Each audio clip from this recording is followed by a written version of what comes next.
Welcome to another episode of Pels in the Blender. It's your boy A. Davis coming to y'all on this Friday, man. Getting ready to get one of these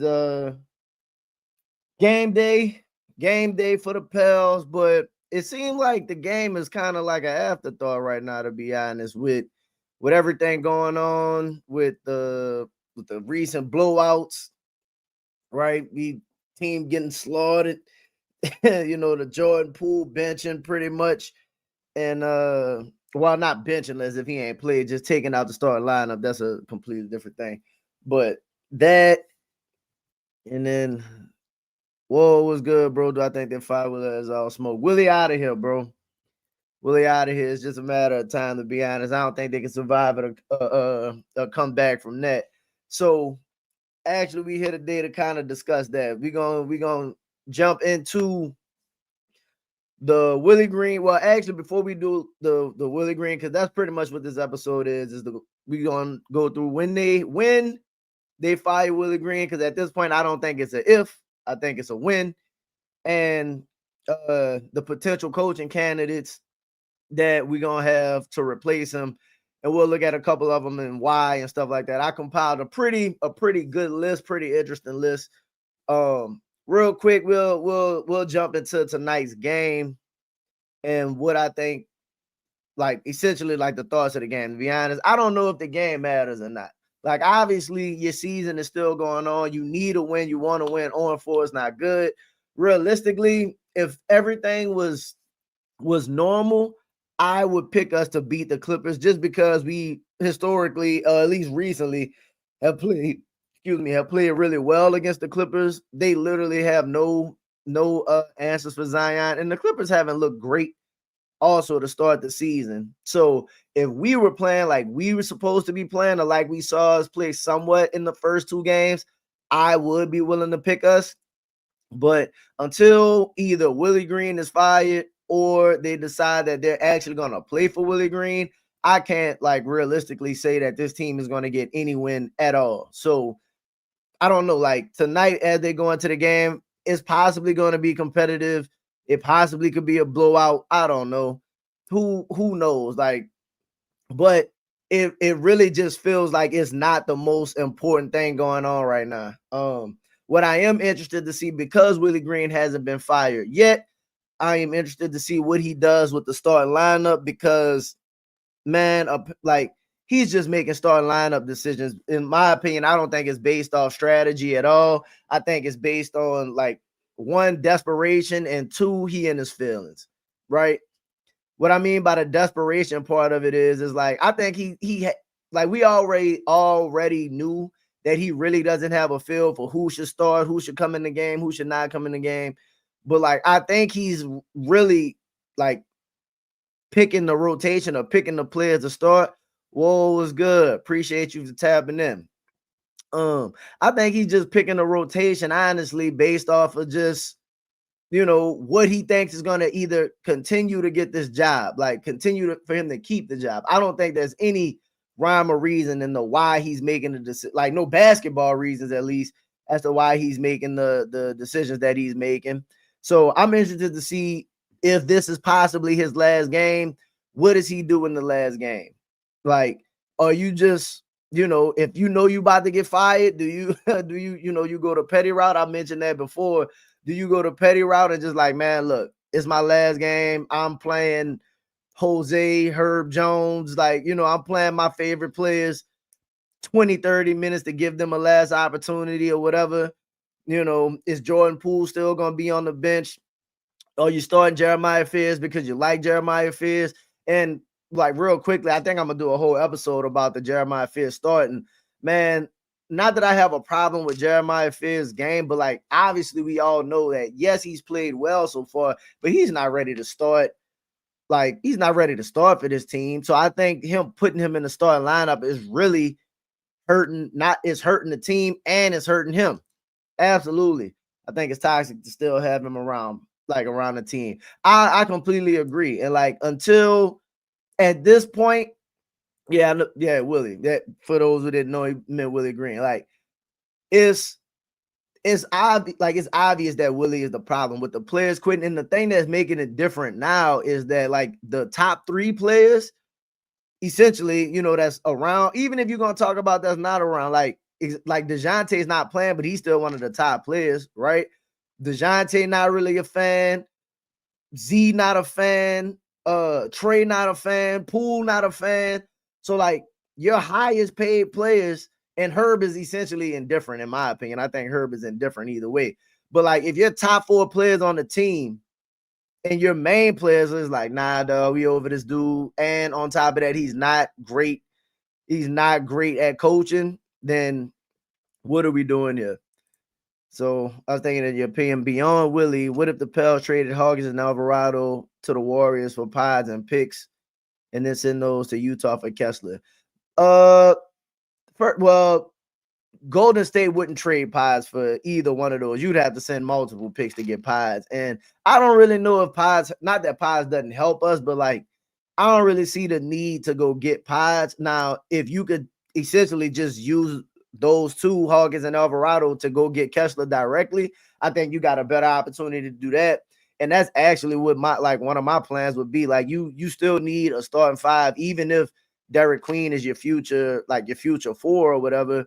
Like go and get Kessler makes sense. You'd be able, like he's up for a contract, so you'd have to figure that out. You gotta, come to some kind of terms and an extension. But I don't know how you feel about Eves right now. And even if you do like Eves' game, right? Eves could be a good rotational big. Kessler showing he can hit the 3, pass the ball, set great screens, defend the rim, don't like run the floor. Like it would be obvious. It would be obvious that Kessler would be your starter over Eves if you do make that move to go get him. If we don't fire Willie, then the trade request to come in. I'm requesting the trade too if we don't fire Willie. I think everybody knows, and again, we talked about it towards the end of last show, that when Fletcher said that the discussions are happening and all of that, and he thinks by the Tuesday game back home against Charlotte that Borrego is going to be in the building. Going to be the head coach. I think that's what it boils down to. I'm pretty sure that that's the route that they're going to go to kind of. It's still early enough to salvage the season. Like it's still early enough where you could do something about what's going on. The only thing is what do they do the players, what do they do in these next 2 games? Do you even try to compete? Because he's not do you have the desire to compete as long as you plan for him? Because when you're not motivated and you just don't care for the guy at all, you probably don't want to play the game at all. So I don't know. But we'll see. Tonight, again, they got the Clippers at the Clippers. Historically, they've done well. I'm just wondering, I look at it this way. If the game is competitive and they lose, he might not get fired. If they get blown out by 30 again and look like they looked against the Nuggets, I think today is it. Like they won't allow the next I don't think they would allow the next game and they just give him the shipping papers.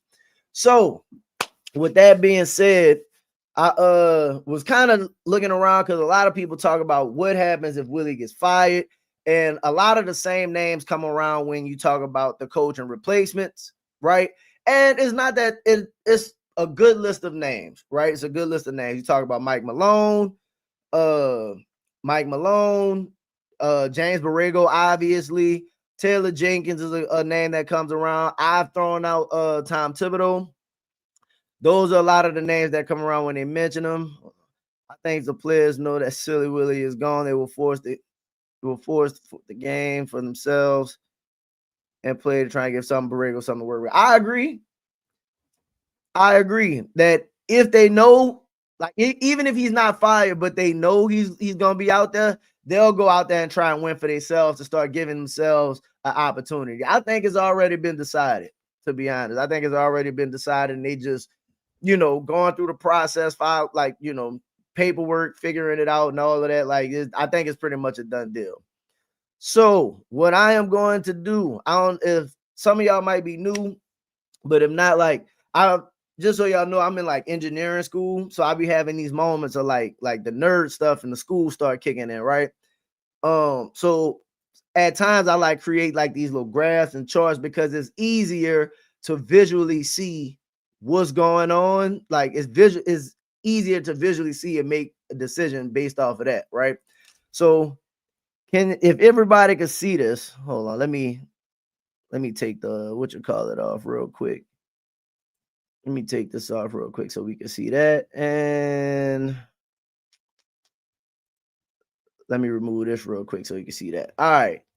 So if you look at what we have here is a graph, and I came up with, how many names is this? 1, 2, 3, 4, 5, 6, 7, 8, 9, 10, 11, 12. 12 names? 4, 8, 12. 12 potential coaching candidates for 12 potential coaching candidates for this particular job. Now, I'm gonna be honest. There's no way in the world that like all of these people get interviewed. I don't even think all of these people would even consider taking this job, right? And I don't necessarily know if everybody would be best for this job. It really just depends on the route that we're going to take. So realistically, here's the realistic expectation of what's going to happen the moment Willie Green is fired, right? The moment Willie Green is fired, James Borrego is going to step into, that's why his name is number 1 on this list. James Borrego is going to step into the interim position, and he's going to have, like essentially right of first refusal for this particular job. Like he's going to get the rest of the season or however long until the end of the season to decide if he's going to be retained as the head coach. If he does well, salvage the season, somehow they make the playoffs. Well, not somehow, it's still early. They can't make the playoffs. They make the playoffs, make a run, something like that. He's going to be the one to get this job. You can add 2 more. Maybe Frank Vogel. Monty was absolutely no to Monty Williams, in my opinion. But Monty Williams knows the culture. He did a good job at the time he was there the last few years. Listen, man, I think Monty and Frank, like, I know some people like Frank Vogel, and Frank Vogel won a championship with the Lakers, so you got to give Frank Vogel some credit there.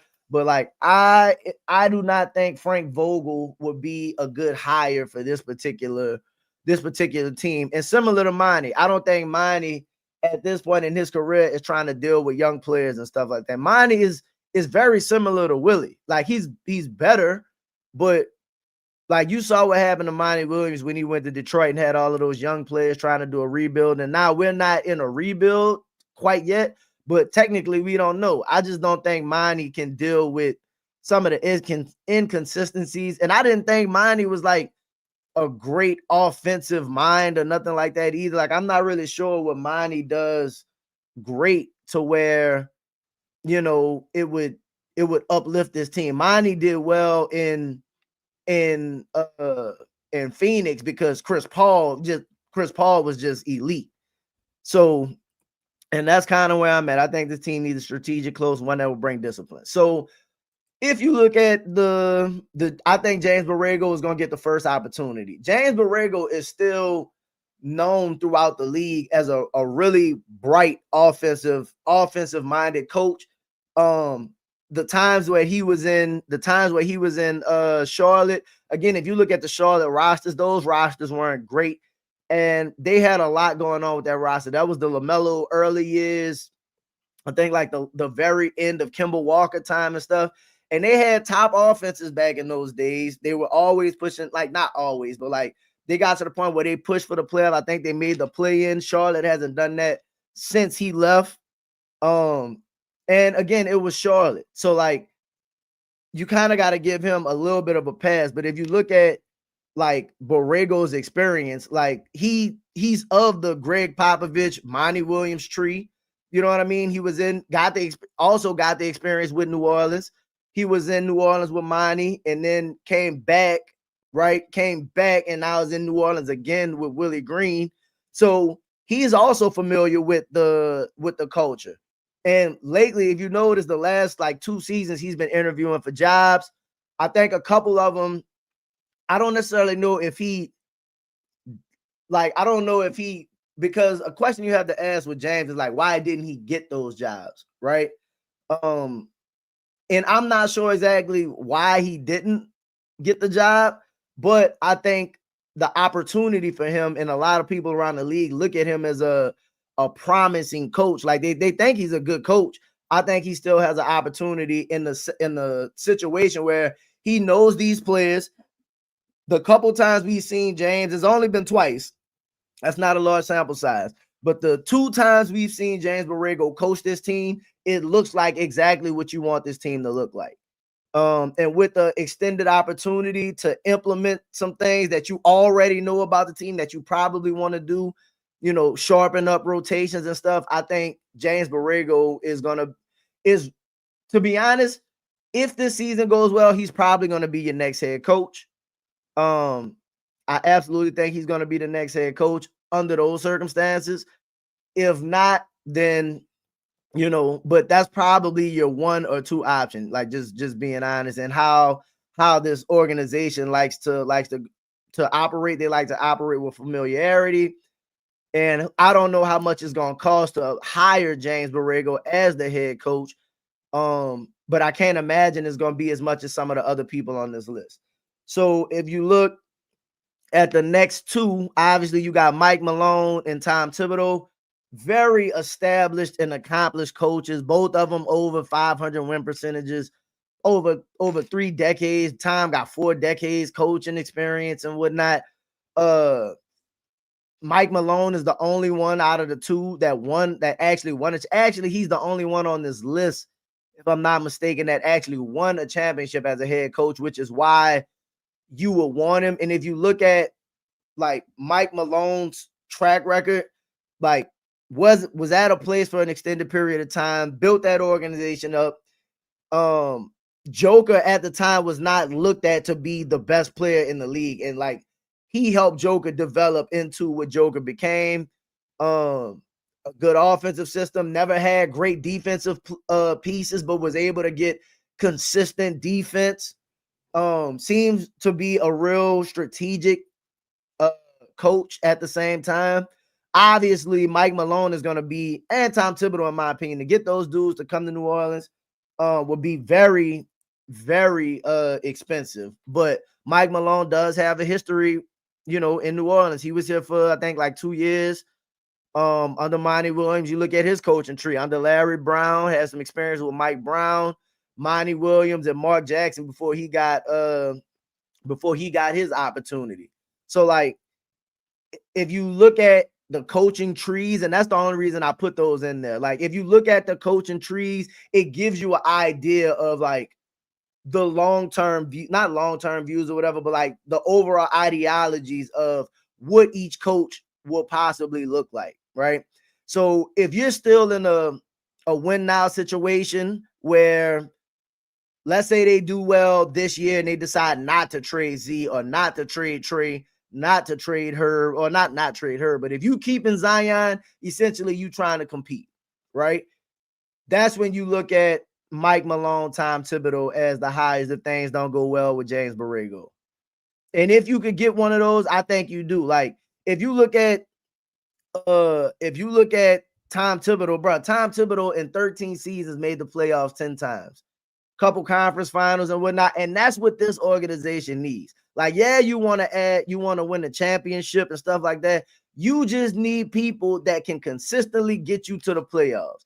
And I think that's part of what's going to be the knock against James Borrego, because his time in Charlotte, he never made the playoffs. Their team constantly improved, but it's not like they took the leap. Now, again, it's not like they had the players in order to do that, but still, those are the kind of things that in this instance that he's getting ready to get this opportunity, you're going to need to see. Because if they don't make the playoffs, even starting off, behind the 8 ball right now, like if you don't make the playoffs, I don't think you get this job. I don't think you get this job at all. Like they won't fire Willie Green and then give James Borrego the job if he does not. And I'm talking about like not play in playoffs. Like this team has to look completely different and look like possibly a 6 seed for him to get the job in the contract. Because if not, when you got coaches like Mike Malone and Tom Thibodeau out there, I don't think it makes sense to just lock into him and not interview not interview the other potential coaches. So with that being said, let's move on to some of the other coaching names that a lot of people have mentioned. He mentioned Sam Cassell and Chris Quinn. A lot of people talk about Chris Quinn and Sam Cassell. Chris Quinn, both of them are former NBA players, so they don't have any official like head coaching experience. This will be their first time, their first opportunity with this job. And I'm not saying that you could keep Zion and like want to win now and go get one of those. I'm not saying that that's not the case, but I just can't imagine that you're going to hire a new coach with no experience, right? And even if you've been an assistant for a while, it's still different when you're a first-time head coach, right? It's just a learning curve to it. That's just the way it goes. If you're trying to compete in a Western Conference and your timeline is now, I cannot imagine you hiring Sam Cassell or Chris Quinn. But if you were, let's say James Borrego takes over this season, right? And at some point they was like, it's just not looking right. And they decide to trade away the pieces, recoup some of the picks, and do a rebuild. I could see Sam Cassell or Chris Quinn getting this job. If you look at the Sam Cassell coaching tree, Sam Cassell was under been a coaching experience. 16 years this dude been an assistant. So he's been around for a long time. And we all know that he played, won championships. Like that does. Sam Cassell seems like the kind of guy that Joe Dumars would want. Under Flip Saunders, Doc Rivers, and right now he's under Joe Mazzulla, and was on the staff of the Celtics team last season. You know what I mean? That not last season, I'm sorry, the season before, that won the championship with the fast-paced offense and shooting all of the threes. So if you were trying to like Joe Mazzulla is a more modern thinker of the game. And I think part of Joe Mazzulla's thought process with the game also comes from, Sam Cassell. Like, I think they're kind of like, that would be translating some of that culture, because Joe Dumars is trying to bring, essentially, he's looking for like winners and champions and stuff like that he's bringing into the organization. So like, I think that's pretty much what he's looking at. So if I think they had to choose between Sam Cassell and Chris Quinn, I think they will possibly go with Sam Cassell, because Sam played in the league at a high level, coach, like been on some really good coaching staffs, and like recently was on one of the better teams in the league. Like you most recently was a top assistant for a championship level team. So I can see that. Not to say that Chris Quinn doesn't have a solid resume as a top assistant. Like he was on those, obviously he's only been with Miami, right? So all he knows is Spoelstra and Pat Riley. And not saying that that's not a good thing, because I think a lot of people could argue Spo might be one of the best coaches in the league, if not the best coach in the league. I like the idea of Chris Quinn, because to me, what you pick up from Miami is just figuring out how to get it done.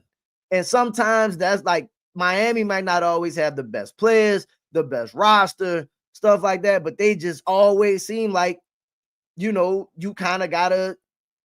gotta like worry about them. They'd have made 2 finals, and everybody was like, how the hell Jimmy Butler take you to 2 finals? So like, if that's something that you could capture, you know what I mean, in Chris Quinn, and have that translate to this organization, then I'd be okay with that. I'm not sure though, because Chris Quinn, like Miami, to a degree, Miami ain't the most stable with the shit they got going on right now with Terry Rozier. But for the most part, Miami is known as like a stable organization. And I don't know if the Pelicans are like have that. I don't know if the Pelicans have that resume necessarily. So if you were going on a rebuild path, I could see one of those two being the option. But I think you'd have to like trade away the players in order to do that. So this is how it's breaking down right now as far as like the top candidates. I think James Borrego is first up to get this job if he does well this season. Mike Malone and Tom Thibodeau, I don't know if you'll be able to get them to come here because of the money aspect of it. But I do think if you're keeping Zion and looking to compete, that's going to be your two best options. I think if you pivot from from Z and Trey or whoever, then Sam Cassell, Chris Quinn is your options. Now, after that, I think the best candidate that's kind of on the James Borrego tier, in my opinion, is Taylor Jenkins. A lot of people mention Taylor Jenkins. I think Taylor Jenkins is like an in the middle kind of coach. And that's what I mean by that. Like Taylor Jenkins got to Memphis when they had just got Ja. Like they were in somewhat of a rebuild situation when they just got Ja. So like you could see if they decided to pivot from, and Taylor Jenkins is not like an older coach or nothing like that either. He hasn't really accomplished as much as like a Mike Malone or Tom Thibodeau, where people look at him like, oh, you too good for this job. I don't think Taylor Jenkins is in that class either, right? So you could hire Taylor Jenkins and say, look, we're going to give you this roster, and depending on how they perform, we're going to transition to the young players and then start developing that way. So like Taylor Jenkins like did a really good job for Memphis, made the playoffs 3 out of his 6 seasons, got fired mid-season, or it would have been 4 out of 6 seasons. The only thing I don't like about Taylor Jenkins, and man, he's only the only person that like was over him, like his coaching tree, is Mike Budenholzer. And not that Mike was a terrible coach or whatever, but I just think Mike Budenholzer was limited. And I think Taylor Jenkins also has some limitations, which is why you see, if you connected and some of the Memphis fans were saying Taylor Jenkins was taking the offense away from Ja, and like they had their own gripes with their team and like really wanted Taylor Jenkins gone. So I'm not the biggest go hire Taylor Jenkins because I think he's the best coach. But that's just something to throw out there when we talk about Taylor Jenkins as a potential option, right? So after that is kind of like some wild card names, and we'll go through those kind of quick. But I don't think any of these people, I don't want to say any, but I don't think they take the job, but I'll explain why I mentioned them on this list. So first, and we talked about this last episode, which is why they on here, like Becky Hammond, dog. Like Becky Hammond spent all that time with the Spurs, obviously is a great coach, and I don't even want to mention the fact that she is a female, because I know some people are going to be like, how do you feel about a female coach in the NBA? Like, I think at the like certain people have enough character, coaching, knowledge, charisma, energy to where it don't matter what league they in. I think they'd be able to do the job. Becky Hammond, with all of that time she spent with the Spurs, she did coach like their summer league teams a couple years, like very respected, Hall of Famer, like Becky Hammond. And then like she's just dominating. Obviously she got great players in the W, but she's just dominating the WNBA, bro. People don't think about it. The only coach she's been under was Pop, but she was under Pop for like 7-8 years. Like, you know what I mean? You was not the number 2, but you was like high up on that coaching staff. So like, shout out to Becky Hammond. Like I don't think that we would do it, obviously. But if somebody was like, Becky Hammond got the interview, I can't remember. I think it was the Knicks that interviewed Becky Hammond not long ago or something like that, when they was just interviewing everybody. But like, I ain't gonna lie, bro, I think she's a great coach. And I wouldn't just sneeze at it. I wouldn't just completely disregard it. Like, I think she has some credibility for sure. The next couple, we need a coach that brings, whoa, what's good, Trey? We need a coach that brings discipline, that brings unselfishness to the team. Absolutely need that. I will say, I think every coach I named on this list, like, those are their key characteristics. every coach on this list, from James, Mike, Tom, Sam, Chris Quinn, all of them come from organizations, and like their style isn't like, they're all disciplined coaches, and they don't run like Tom did. Tom absolutely gonna put that bitch in his best player's hand, and like everybody else gonna have to figure it out on top of that. So like, but most coaches do that. You give your players to your best players, so that's not necessarily a knock.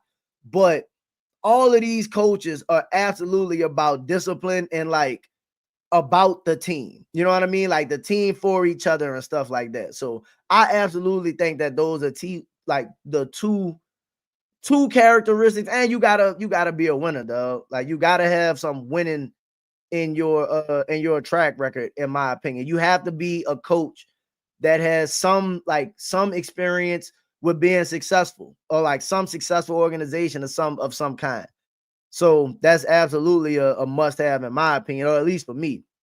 The next person on the list was Dawn Staley. Like we was talking about female, potential female candidates that at least should get an interview.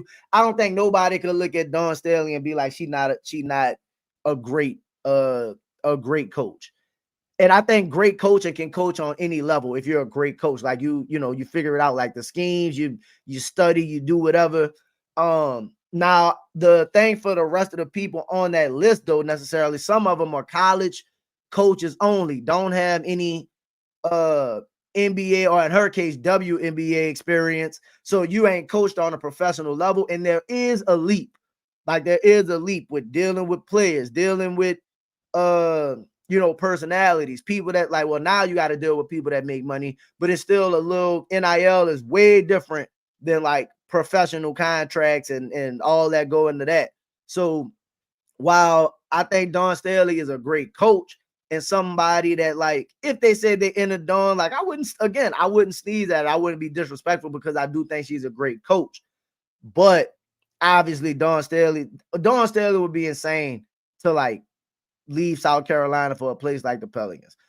Also, the other names at the bottom of that, these are not coaches that I think would take this job, but it's interesting names. Jay Wright from Villanova left college a couple years ago. There were times where they thought he was going to make the leap to the NBA after he had, turned Villanova around, won some national championships, was a hot commodity for a while, and just kind of fell by the wayside a little bit after he kind of stepped away from the game. But that's a coach that like seems like he has the charisma, been around for a while. Bro, Jay Wright been coaching for 30 something, almost 40 years. So he's a very experienced coach. I just can't imagine at this point he would be willing to throw his name in the hat for an NBA team. And if he did throw his name in the hat for an NBA team, I just can't imagine it being us. Now the name after that, Dan Hurley. The reason I mentioned Dan Hurley's name is, if y'all recall, like he was damn near about to take the job for LA before they got JJ. So clearly there was some interest in going to the NBA. And Dan Hurley, the one thing that we lack is offensive innovation, movement, toughness, like a fiery coach. There is no way. Listen, Coach K wouldn't coach the Pels. I couldn't imagine Coach K coming out of retirement after all of that greatness he had at Duke and all of that. So like he's Duke, so you might listen. So Z might listen. Duke, if you couldn't write a check bigger, I don't think the Pelicans could write a check big. Well, not that they couldn't. They absolutely could. I don't think they would write a check big enough for Coach K. And Coach K's first opportunity to like coach, he'd need all kind of control and stuff like that if he was gonna come to the NBA. Like there's no thought in my mind that Coach K would come out of retirement at however old he is, because he old as hell, to come deal with some damn Pelicans. Like if Coach K was gonna coach a team, they'd have to have like Steph, Bron, Durant, like, he ain't got time to be dealing with these young personalities. I think that's why he ended up leaving Duke, and left them in a good situation. But I'm a Coach K fan, man. Bruh, like I'd be talking all kind of crazy if they just so happen to pull that off. But Dan Hurley was one of the names that like recently has been known as one of the best college coaches, right?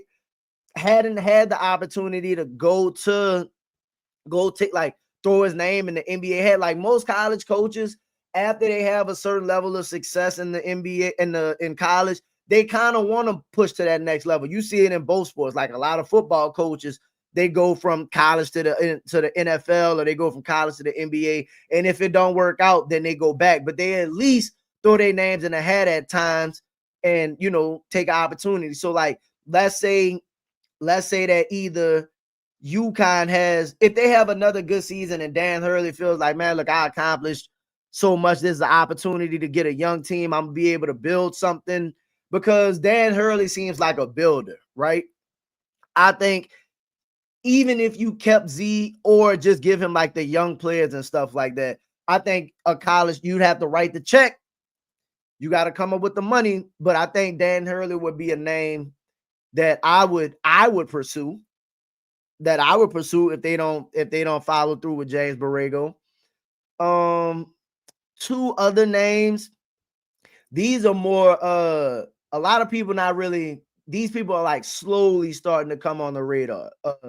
So I had to do some research and find these. So like Royal Ivy is and a lot of y'all might not even know the team he's on, but that's the South Sudan coach, the Olympic coach, right? He has actually been coaching for 11 years. He coached under Billy Donovan. He was assistant for Billy Donovan when he was in OKC. David Fizdale when he was in New York. Steve Nash at them times with Brooklyn, and right now he's currently on the Rocket staff and been there with Ime Udoka for since the last couple years since Ime been there. So like this is a dude that, like, while a lot of people don't know about him yet, a lot of people are starting to take notice because of what he did with the South Sudan team. Whoa, was good, bro. Appreciate y'all tapping in. Man, hit that like button. Subscribe if you haven't already. Appreciate y'all for tapping into the show.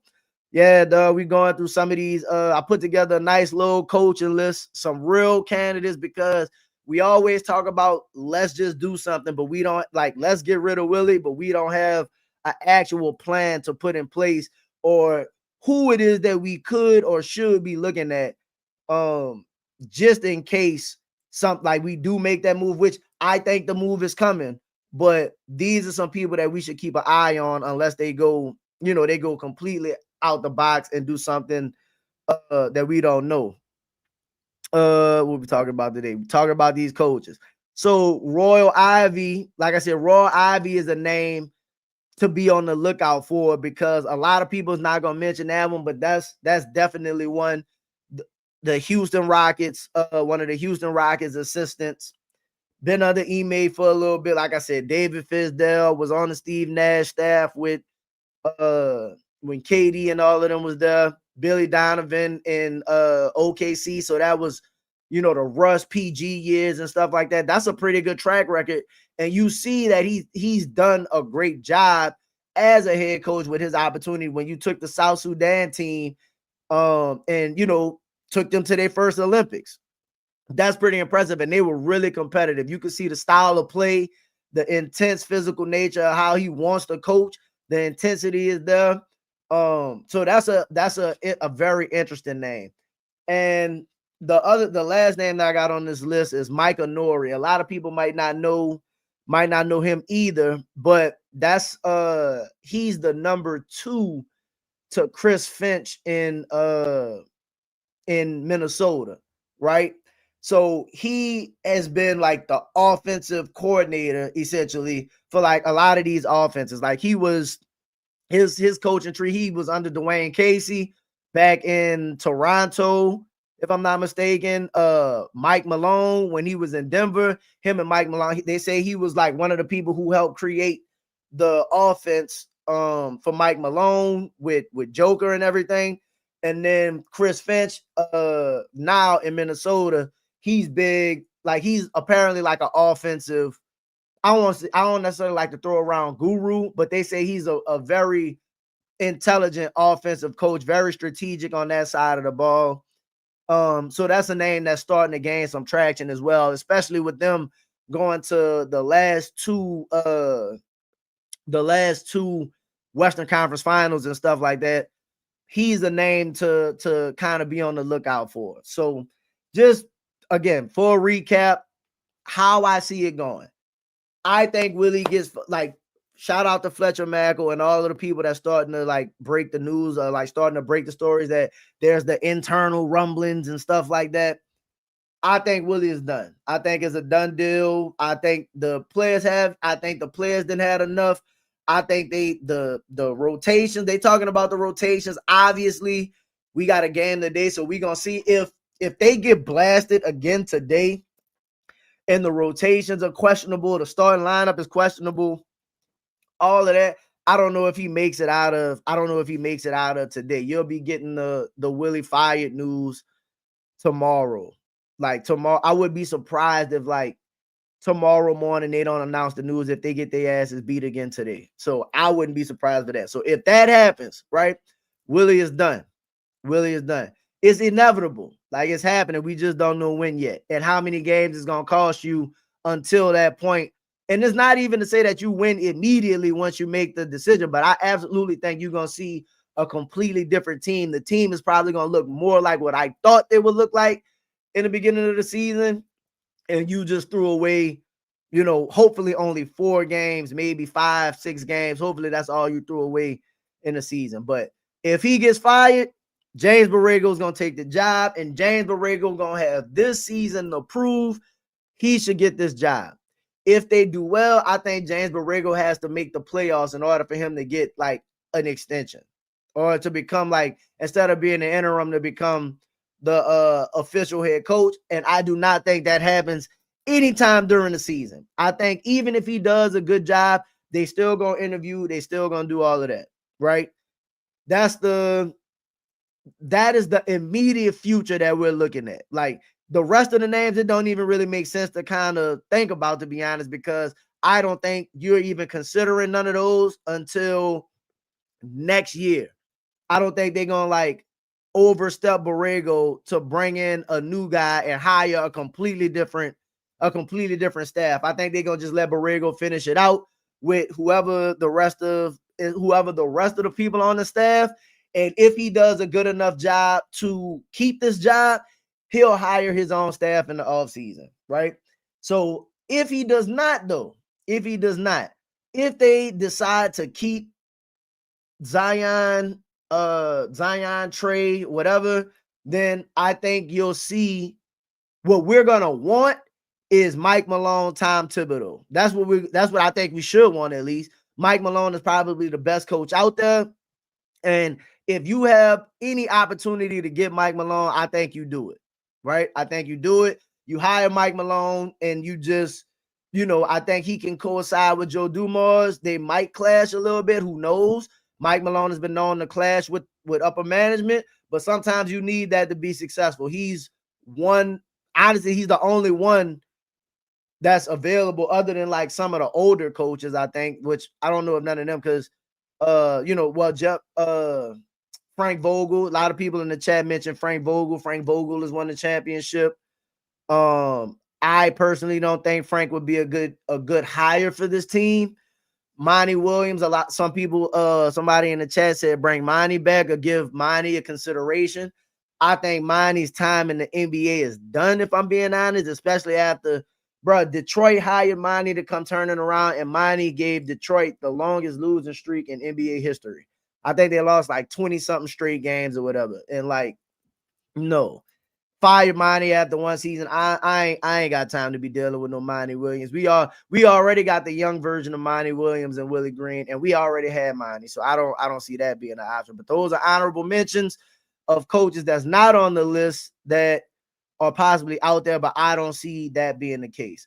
So Mike Malone, I don't think Mike Malone would take this job, but you never know. I personally think Tom Thibodeau is the perfect balance and a guy that I think we actually could get, because I don't think Tom will cost as much as I don't think Tom Thibodeau will cost as much as Mike Malone would cost. But at the same time, I think I think Tom Thibodeau is a great coach. And he takes jobs like this. Like Tom Thibodeau is known for taking like reclamation projects. I think that's kind of where he, where he finds the challenge of getting a team that has some talent. In that case, they would have to be keeping Zion. He's not doing the rebuild, but like taking a team that has some talent that hasn't figured out how to establish culture and stuff like that. He's a culture establisher. And I think Tom Thibodeau, to be honest, will probably be the best hire that you could get. And again, the dude makes the playoffs, been to some conference finals. He's always in contention. He has his limitations, so I don't think you could win the championship. But we're not even trying to win a championship right now. You just want to be a solid playoff contender every season. Like being Minnesota would be perfect for us. And I hate to put it that way, but like the bar for New Orleans basketball for the Pelicans isn't championship or bust. Like if you somehow still won or get to a point where you sneak up in the finals, or like if you Indiana, like shit, like we'll take that. Indiana in their history got 2 finals appearances, I think. Like we'll take that, that's fine. I don't know if that's crazy or not, pause. But I think Tom Thibodeau is that kind of coach, and I think he could be that guy here. Sam Cassell and Chris Quinn, if you're rebuilding, I think that's who you see. If they decide to go rebuild, I think you'll see Sam Cassell, Chris Quinn. Long shot, you'll see if they rebuild Royal Ivy, Micah Nori. I think you'll see one of those 4 coaches because they'll be first-time head coaches, lots of experience. They've all been on like the organizations they've been a part of have been known for like discipline, hard-nosed, like all of the things that I think Joe Dumars is going to want in his next coach and the things they're going to try to establish. I think if any of the young coaches got an opportunity, it'll be Sam Cassell. One, because I think point guards personally make the best coaches because, obviously you got to learn the game, think the game, stuff like that. And Sam Cassell was a point guard for a championship team. I know Joe wasn't the point guard, but, similar to, like, I think Joe and Sam would relate a lot, especially based off experience and stuff like that. I think if they decide to go the rebuild route, you'll see Sam Cassell get his first opportunity as a head coach. Has plenty of experience. Was just with the Celtics, so you'll try and mold similar to what it is that they do, and because that is recently what won in the league on top of some solid core principles. So I think that would be the route over Chris Quinn or Royal Ivy or Micah Nori or any of those guys. Long shot people to get this job. I think Taylor Jenkins is the long shot guy to get this job. I would be surprised if they interview him. I'm gonna be honest. I think he's a good coach, but I don't know if he necessarily Taylor Jenkins is a good coach, but I don't know if he necessarily fits or has the look of what would fit New Orleans, if that makes sense. Like I don't know. And I like Taylor Jenkins and stuff like that, but he defended his players and stuff. He did a really good job in Memphis, but the most recent things that came out about him, and typically when you get fired, it doesn't end well wherever you are. But it's like, I don't know. I just don't know if we would hire Taylor Jenkins, but I do think that's a long shot guy that has an opportunity. Just some interesting names that I threw on the list was Becky Hammond, Dawn Staley. Shout out to them. That's just great coaches. If you brought them in for an interview or something like that, like I wouldn't be mad. Becky Hammond had been interviewing for a couple coaches. I think she interviewed for the Knicks. And obviously went to the Aces. Dawn Staley, I just threw her name because if you mentioned Becky Hammond, another great female coach, Dawn Staley. But I think Dawn Staley, while she is a great coach, would be insane to leave South Carolina for this particular job. College coaches, because you kind of have to consider some college coaches. I don't think any coach in college actively, other than Dan Hurley, that you would consider, I don't think anybody's been talked about of making the leap. So if any of them, it'll be Dan Hurley. Like I said, he just recently interviewed for the Lakers job, and shit, they was reporting that he was damn near gonna take that job, and maybe he used it for leverage to get paid from UConn. Either way, that's all good. That shows that you was still interested in some way, shape, or fashion. That's a call that I make. One of the good offensive minds in college. Sometimes you need a fresh set of eyeballs on a situation. Somebody who's young, don't know no better, feisty. Like he getting kicked out of NCAA games. Like that's the kind of guy that I think we want around this organization. So I would consider that. I think it would be good media as well. Like you would get good press if you were able to hire Dan Hurley. They would probably question Dan Hurley for taking his job, but it's something that I would consider for sure. And Jay Wright was the last one. He's been out of coaching for a while. He's done his time. I don't think he would take this job, but again, you never know. I don't if I can't recall, I don't think he threw his name in the NBA hat at all. So maybe, being out of coaching for a while, maybe you get the itch to come back. He did really good things the last time we saw him in college. So maybe you'll see him possibly. I doubt it. Again, I doubt it.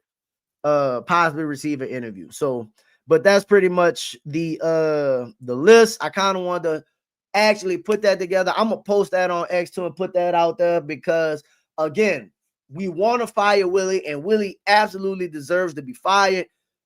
We all know, and today is going to be another indication. I think even if they play well, Willie can't help himself. He's going to give you some indication of why he should be fired today. It might be as soon as they put out the starting lineup. Because again, I was thinking about this, and it's like majority of the roster is healthy, other than Looney and obviously DeJounte Murray. So it's really not no real questions. Like you got Messi available, you got Carlo available. You needed another depth player. You got DeAndre Jordan, but we know DeAndre Jordan shouldn't be starting. Shit, damn near shouldn't be playing. So it's going to be interesting when they announce the starting lineup before the game. If it's something to where, in my opinion, the pool benching was about pride. I don't think it was strategic. I don't think it was anything strategic into benching Jordan Poole in that game. And I think, and honestly, it helped further separate him from the team. Like, if they didn't like you before, I don't think they did nothing but make them like you less. Because what you got to remember is when they brought in Jordan Poole and Trey was kind of already cool. Like, at least that's what they said. And he is in the same age category of Z, Trey, Herb, like all of them around the same age, dog. So typically the players are gonna bond before they just choose the side of a coach, especially not a good one, right? And Willie Green don't have no leg to stand on. He don't have no credibility to be benching Jordan Poole for. Essentially, you got to think he benched him for either DeAndre Jordan or he benched him for Jeremiah Fierce. And neither one of them is like a situation that should be the case. So I'm interested to see what tonight's game looks like. If they decide to come out and show some kind of fight, some kind of because the season is still going on and you motherfuckers getting paid.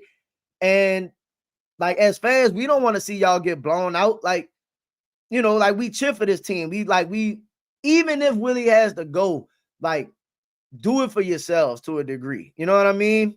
But I also understand the idea of like sometimes you got to go through some tough times and make some tough decisions to get things to happen. So if they decide not to play, get blown, like not play, but like if they look lackadaisical, walking around, not getting back and all, like not playing hard, like yeah, it's an indictment on them. But I think we all know what that's about. Like I think we all know that that's about Willie. Ideal starters: Poole, Trey, Sadiq Bey, Z, and Missy. I think so.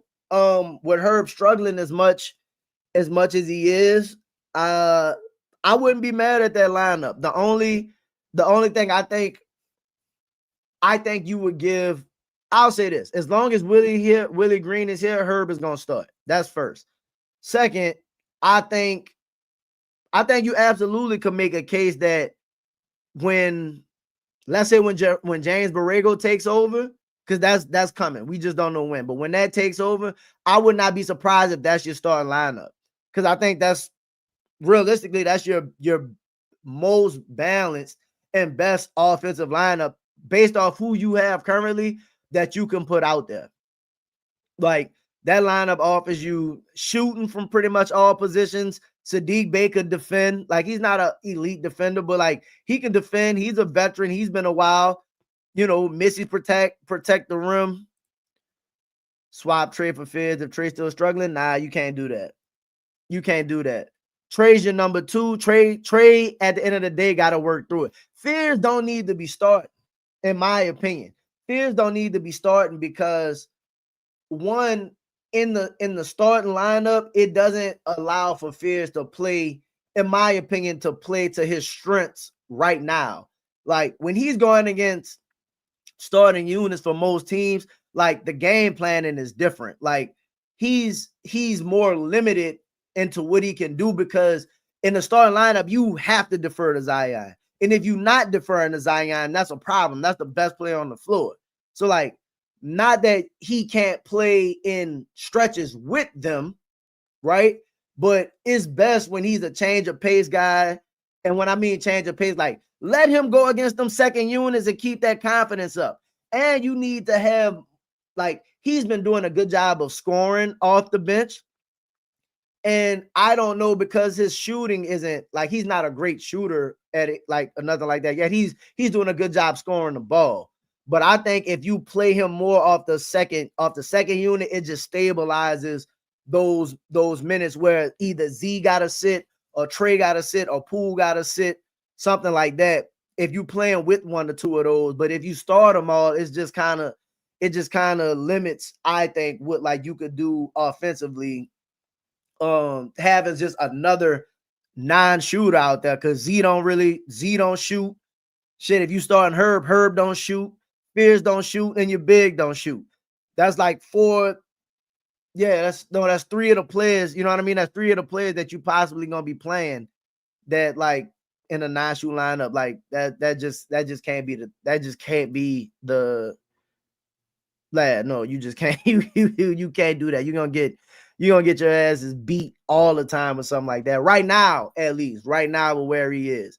Now, I do think down the line, the ideal lineup I would like to see for them to, like, finish games, and this is like, if no, that's right. Yeah, it would be Fizz, Poole, Trey. Fizz, Poole, Trey. Herb only if Herb is playing well. But, like, I'm absolutely willing to sub Saddiq Bey for Herb. I'm honestly, like, looking to see what the trade market is looking like right now. But let's say Herb for right now, assuming Herb gets out of his struggling and his limitations. But I'm good with the Saddiq Bey. I'm good with Saddiq Bey in that spot too. But Fizz, Z, Trey, Queen, and Saddiq, and let's say Saddiq Bey or Herb. Saddiq Bey because he's probably a more offensive threat than Herb. So I wouldn't be mad with that particular lineup. But, man, it's gonna be interesting to see what they do today, because it's tough, because they typically beat the Clippers. People still offering hauls from what I've seen on trade sims. I trade the fuck out Herb. Excuse my language. I trade Herb right now. Well, I guess it depends on what you're getting back for him. If I could get Walker Kessler for Herb, I trade Herb. Like, Walker Kessler and a pick or something like that. Like, absolutely I move Herb. And not, it's just, you just need to be able to produce more offense. Like, I just always thought you have to, and, like, you can get offensive players to play defense, if that makes sense. Whoa, what's good? Sorry, I'm jumping on. I know you've been dropping gems. Yeah, man, you have to go rewatch the show, bro. We've been talking about these coaching options and what is realistically gonna look like, what the real options are, and what's gonna end up happening once they pull the trigger on firing Willie. I mean that's basically what it comes to. I was in Herb and Hug out for Kessler and a pick or a decent second string if you're gonna focus on Missy and more picks to get back in this draft. I absolutely think so. You not having your own pick is concerning because whatever your the pick would depend on what your record is, right? But if things are going I understand like the way Joe and them looked at it. Like Joe and them probably looked at it like, bruh, if we are good, the pick, like we're expecting to make the playoffs. If we make the playoffs, the pick is, 16 or less, like 15 or less. You just got to make the playoffs. The only way the pick really hurts you is if it's top 10, something like that. So that's still on the table to where trading the pick, becomes a problem. Like people like, oh, they 0-4. It's like, bro, they ain't 4-20. Like once you get to that point, that's when you become a problem. The issue is, and if you that bad, you blowing it up anyway, and you're gonna recoup pick some other kind of way. So I'm not overly worried about like the draft and stuff like that, because if this team is bad enough to where they don't look good, the way you need to consider the draft, you're gonna get picks from other teams when you trade Z. Oh yeah, I know this would be crazy, but you can get a decent return if you trade Herb to OKC. I don't know if OKC will want. Why would OKC need Herb though? Like you could, but like realistically, if they traded for Herb, who would Herb play over? Like that's kind of like what my thinking would be. Like who would Herb like, because they already got Case and Wallace, they got Alex Caruso, they got Wiggins, they got like enough players that do essentially what Herb does, and then they already got Lou Dort. I just don't know if OKC would do it now. Like, I don't know. I just can't see OKC is an option. Wild trade idea. Herb and Murray in 2027 swap, favoring Memphis and try to make a play for Ja and just be entertaining. So my ideal trade that I still think is on the table once they figure this coaching stuff out is the Sabonis trade. I don't know if y'all know, but I think you see Murray, like Murray Hawk, Jose, and picks go get you Domantas Sabonis. And I think that you get Willie out the building, get yourself together, get you some wins, get Domantas Sabonis in the building. Domantas Sabonis damn near triple-double threat, man. That dude typically 2012 and like 9, something like that. Get somebody like that in there, and then you still can move Herb. You still can move Herb if you need to get you some bench production. I'm going to trade for Cam Thomas. Not Cam Thomas, Cam Thomas from Brooklyn. That dude making $6 million right now, give you 20-something give you 20-something at any point. An 8-game winning streak isn't outrageous for a competent coach and a star player. We're 8-4 after 12 games. Where are we at the standings? An 8-game winning streak is like teams in the league go on winning streaks and losing streaks all the time. You got to think it's still early in the season, man. Like people gonna get hurt. It's a lot of stuff that will happen. So right now, let's see. In the West, you got OKC 6-0, San Antonio 5-0. Everybody else kind of teetering around. Let's see. Phoenix 1-4, Sac 1-4. Sac, Sabonis is the play, bro. Sabonis is the play. I'm gonna have to redo another episode. I've been talking about that since the offseason. Sacramento gonna be awful. We just have to not be awful, and you can put the package together to go get Sabonis. That's the move. The season not over yet if you made the correct changes. Absolutely. The Nola East lineup, Ja Poole, Trey Z, Missy. I wouldn't be mad. I don't think you trade for. I would trade for Ja even if you have Fears, but I think Fears has been so promising to where you probably like don't need Ja, because that's disrespectful to say you don't need Ja Morant. Ja Morant is a great player, so I don't want like phrase it that way. But Fears is gonna be the future point guard of this team. Like Joe Dumars is not trading like the number 7 pick in the draft. Like Fears looks the no Fears stuff and not like Fears. Do I think Ja would be a good mentor for Fears? Yeah, but Fears ain't looking for no mentor. That dude trying to play. Listen, bro, I'll be surprised if Fears is not the starting point guard by the end of the season. I don't expect Murray to be here. Fears is, in my opinion, ahead of schedule. He's ahead of schedule. So I could see now this would be an ideal lineup too, where if you have I think Sabonis is the Sac gonna blow it up, bro. They have to. Sabonis only got 2 years left on the deal. He not signing no extension. You got to get what you could get for him. And if you could get picks, you take your picks and you move on. And they was already last season talking about in the offseason, they was trying to figure out what they was going to do with Sabonis anyway. So Joe Dumars got the history with Sabonis. You know what I mean? Because he had the history with that organization. They was talking about bringing Joe Dumars in. He did like some consultation stuff with them. So I'm telling you, bro, we've been talking about it for a while.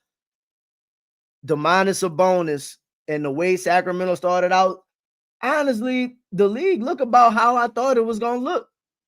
Other than San Antonio being undefeated, which they shouldn't be undefeated right now. Denver is good. Golden State is up there right now. Let's see, Portland 3-2. Everybody hovering around 500.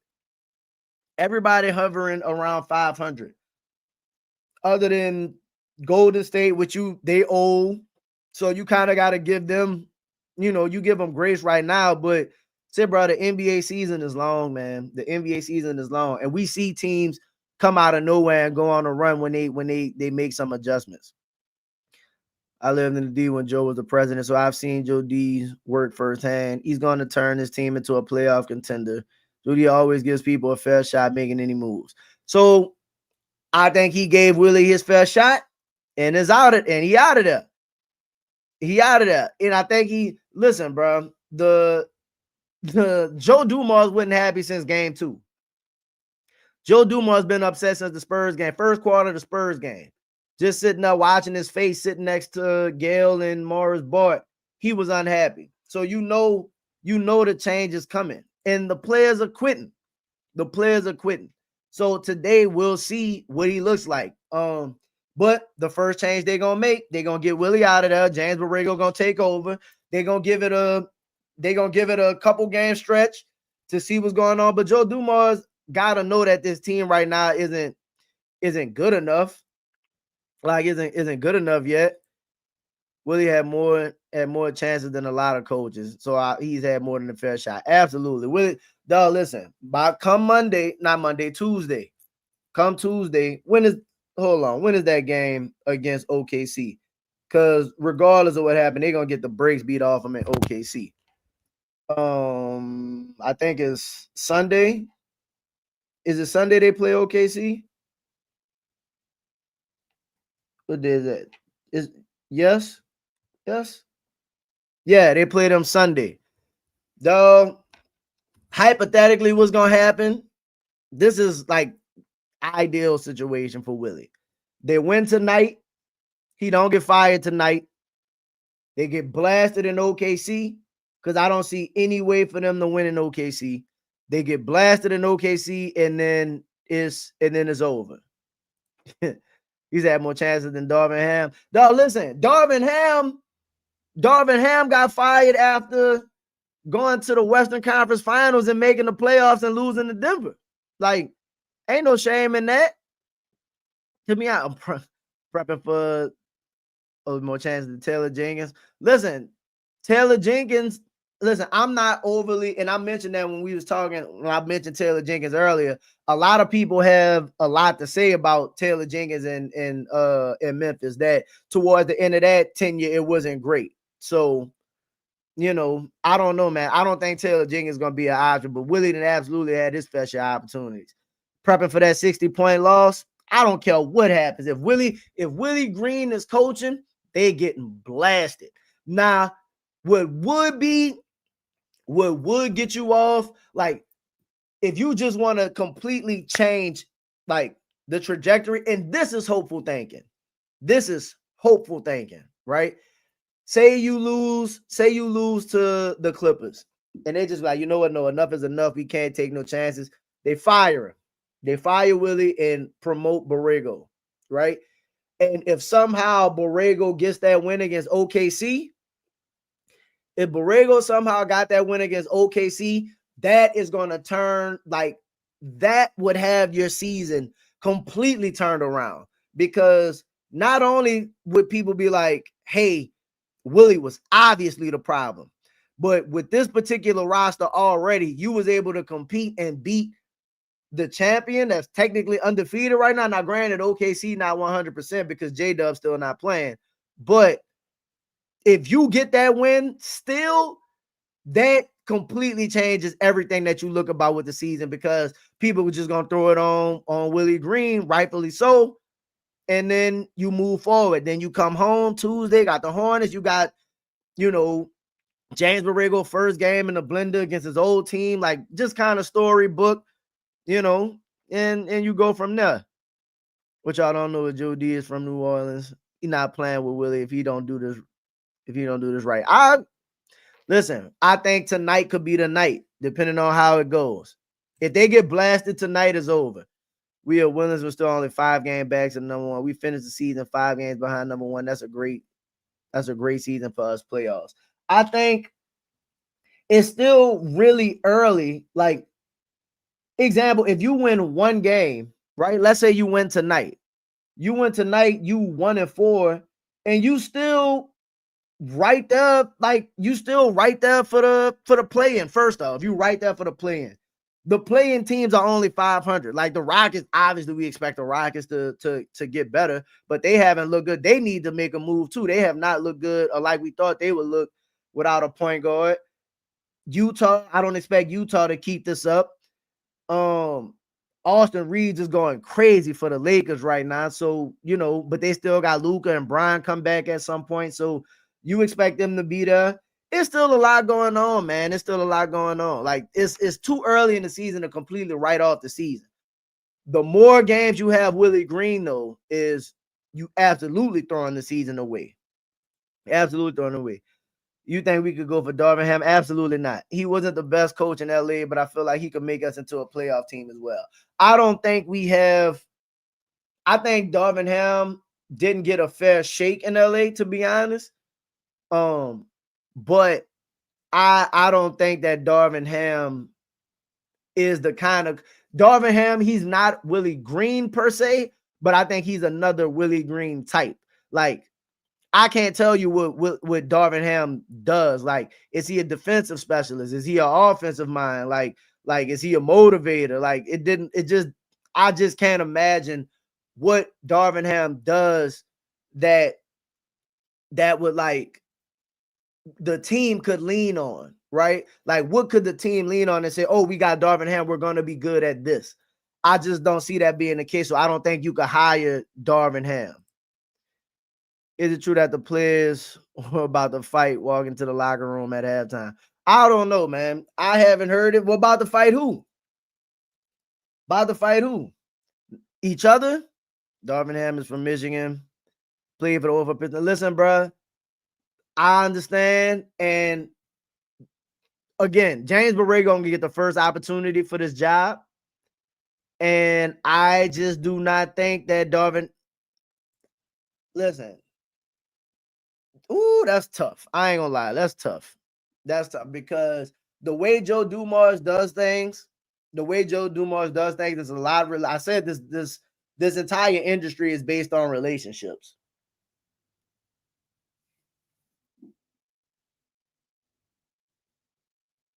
Darvin Ham did get a bad shake. He was, before he took the LA job, he was highly respected. A lot of people thought of him as salute. Go hard on them dudes. I can't remove it. I can't remove it. Darvin Ham might get an interview. I can see Darvin Ham getting an interview. You make a really good point, dog. Damn. I don't want Darvin Ham. I just can't see the value in what Darvin Ham is gonna bring. Like personally. Oh, so I don't know. Bring P in, man. Yeah. But P doing a good job over there at UNO. Leave him over there for a while. He's doing a really good job. Turning that around and putting that money back into the city. So shout out to Master People, what he got going on at UNO. The Sphere score over 20 tonight. Probably because we be losing by 30. You get as long as Willie there, like, and again, we play well against this team, but the Clippers, what's the Clippers record right now? The Clippers are 2-2. They can't afford no loss either. They ain't been playing great. So this is absolutely a dub. These games are winnable games. At worst, you should be, we play 4 games. At worst, you should be 2-2. At worst, you should be 2-2 right now. Like, possibly looking at 3-1 if you did what you were supposed to. Because you should have beat Memphis. You should have beat Memphis. You should have beat the Spurs. And if you are on your stuff, Boston was 0-3-2 coming into that game. You absolutely had an opportunity to beat Boston. And again, it was a 5-point game before you decided to let them outscore you by 29 in the fourth quarter. It was a 5-point game in the fourth quarter, and y'all lost by 30. Like, that's like, so that game also was a winnable game. You could be staring at 3-1 right now, getting ready to go up against the Clippers, a team that, like, they don't have no answers for Zion. They don't have no answers. So, if anything, I would like to see tonight. I don't know if we win, man.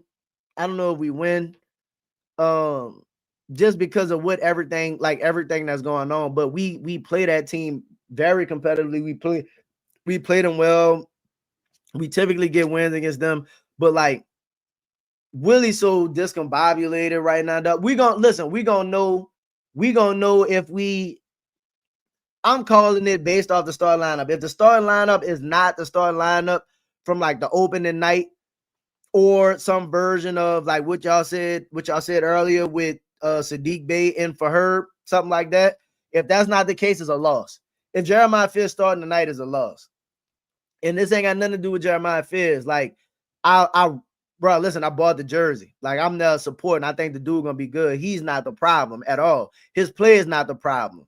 Tonight is absolutely winnable, but we just gonna know early what type of night it's gonna be. And I like the lineup gonna tell you that. I think they underperform, so they get Willie fired. That's kind of where I'm at. I just think they so ready to be done. They just don't feel like you don't want to play for them. You don't feel the motivation to play hard, to work hard. Like, the only thing that I think would drive them is like not wanting to lose, because it sucks to lose. Like, it sucks to lose. Even if you hate somebody, you saw it. Y'all don't know if y'all saw they announced the black and green coming. I'm gonna go get that queen, though. I'm gonna get the Queen City edition. That bitch gonna be cold.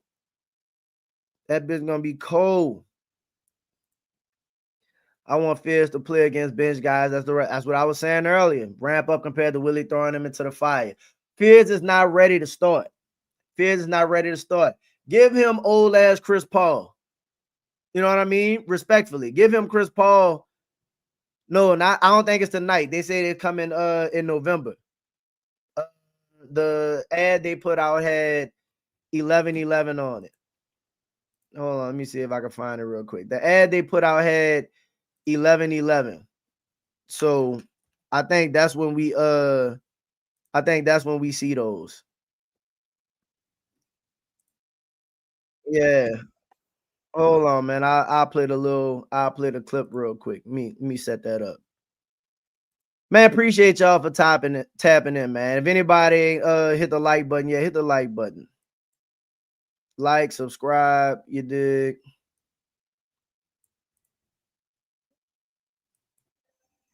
Here we go. I got that bit loud. Add to the stage. Here it is. They just announced this one. Bro, the media team been on point though. I ain't gonna lie. The media team been fire.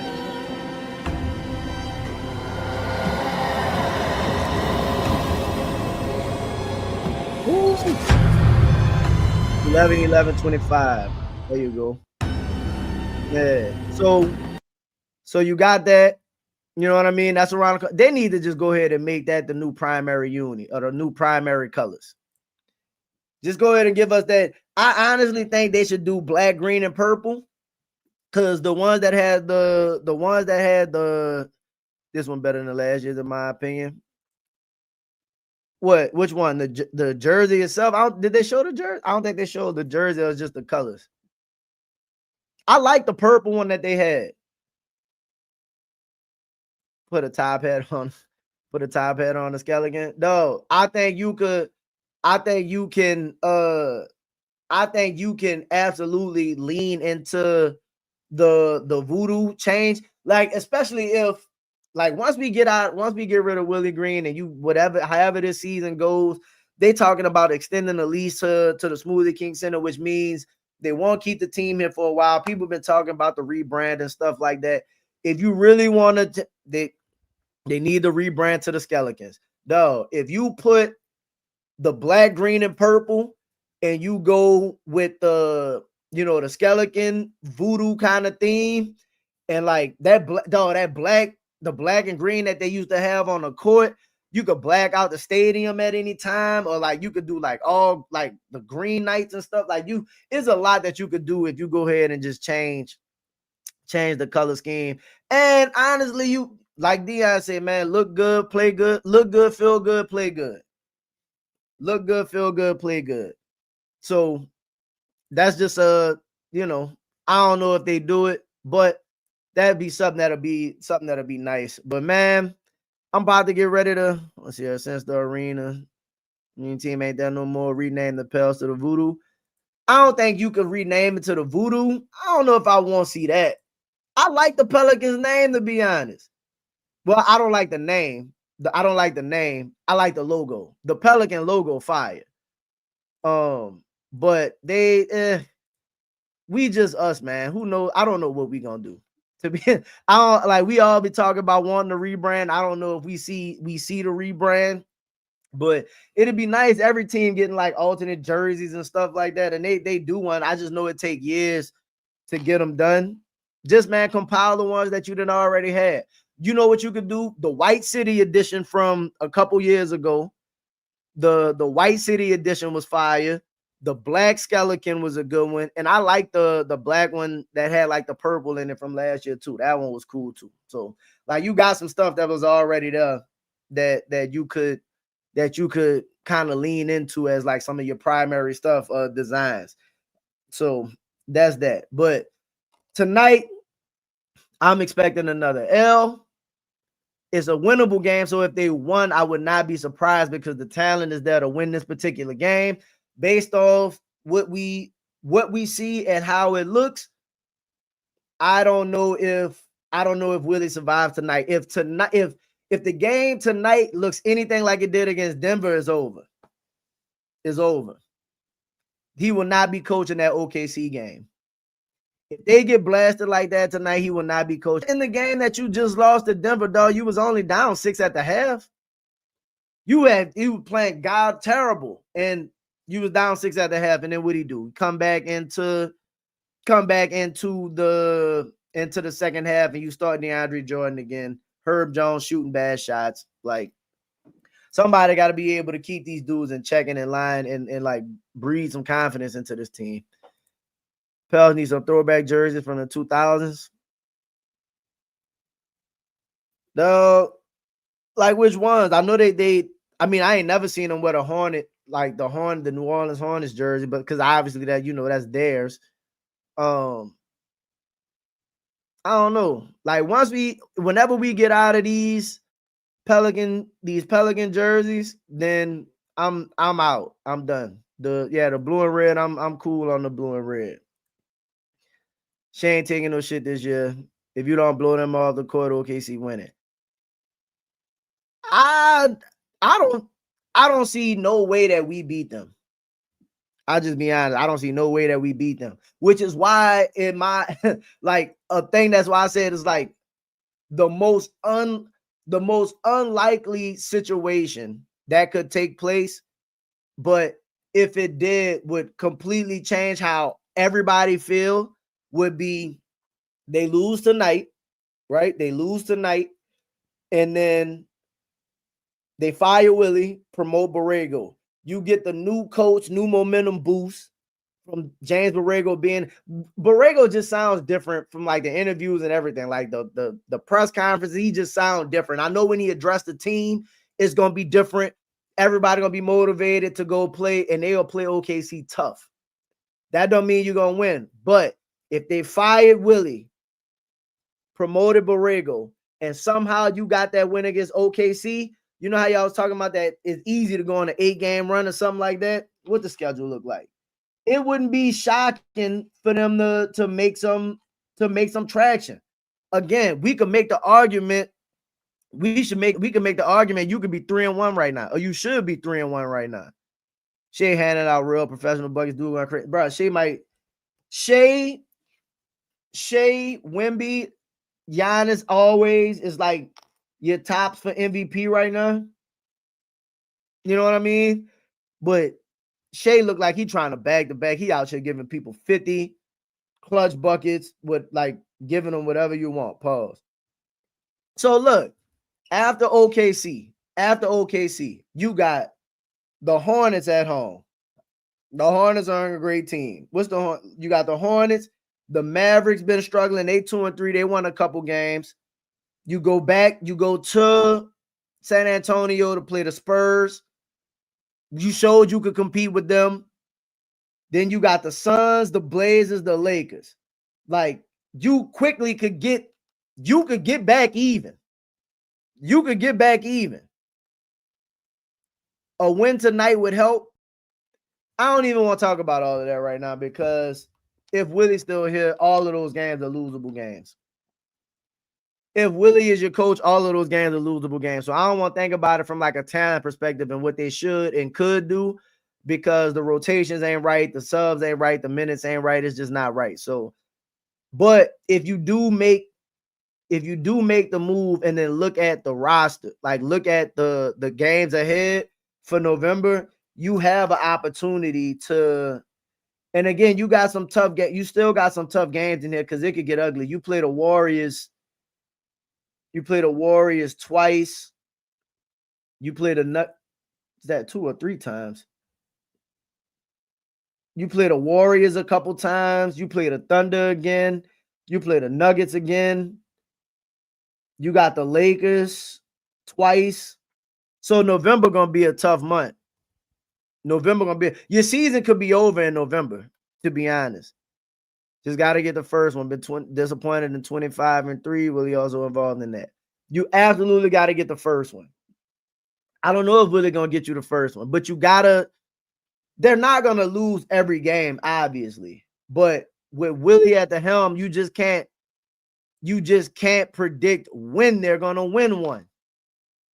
You can't predict when they're gonna win one, especially against teams that look good or teams that's playing solid. I just can't. I can't say we're gonna beat the Clippers, not the Thunder. You should beat the Hornets, but you never know. The last time we played the Hornets, I think they beat us by 30. They beat us by 30, ran us off the floor. I'm gonna be at that game too. Especially if it's James Borrego first game, absolutely gonna be in the building. You got the Mavericks you got a little road trip. So I think Willie in over his head and be the head coach. I think Willie's career might be done, to be honest. I think he's gonna get Somebody will bring him on as an assistant.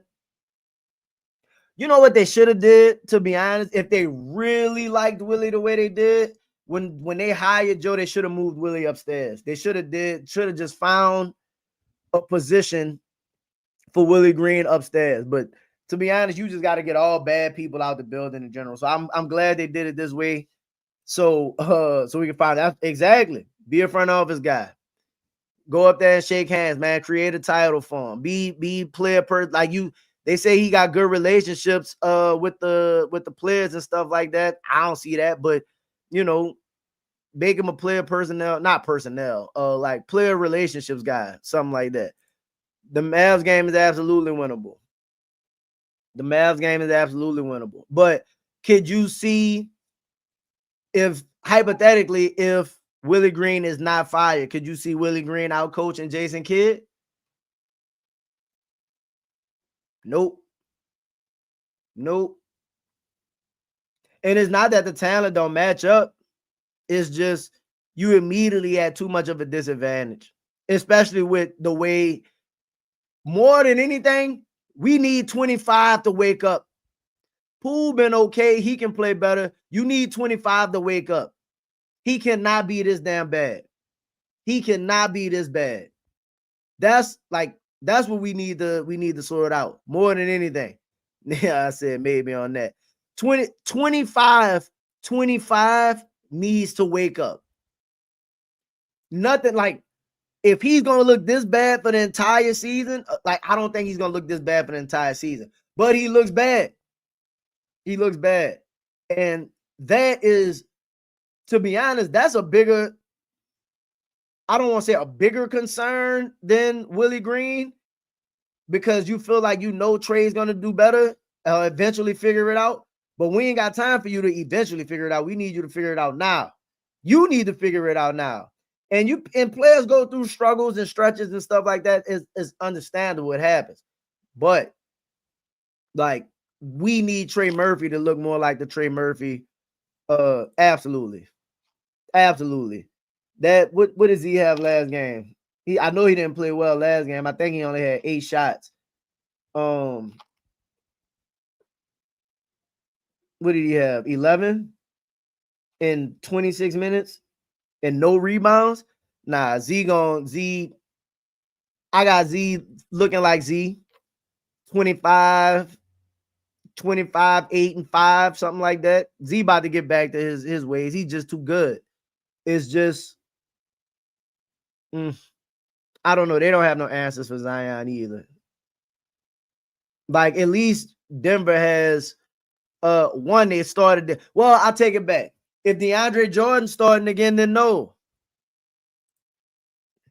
To be real, bro, he not making it to 10 wins. Hell no, games. No, he ain't coming out of the road trip. He not coming out of the road trip. It's over for him.